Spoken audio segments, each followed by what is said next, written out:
You know, I really did try managing my expectations before listening to Deadline. I wasn't expecting their magnum opus, I was just expecting something that was short and sweet. An appetizer before they hopefully actually make another album. But despite that, I couldn't help but feel disappointed when I listened to it.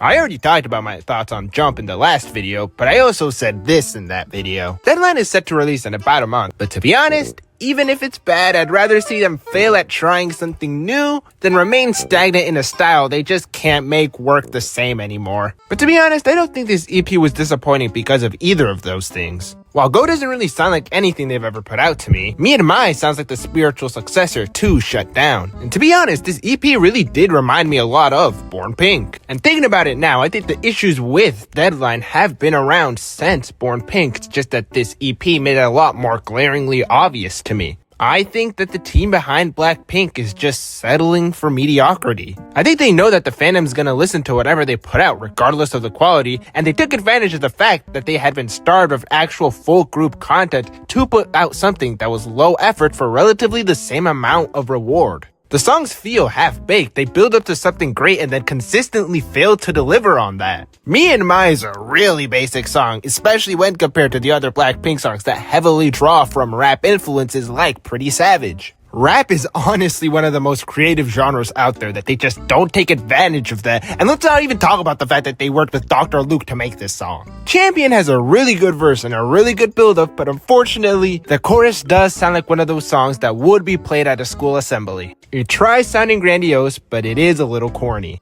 And F-Boy is just a bad song. Their singing doesn't really match up with the chords, and that guitar loop is pretty bad. It is not pleasing for my ears to hear. But as a whole, I don't feel this album is bad. The building blocks for great music are all here, it just feels like the effort is not. I think personally, the reason I was disappointed with this EP was because I know they can do better, and I expected them to do so.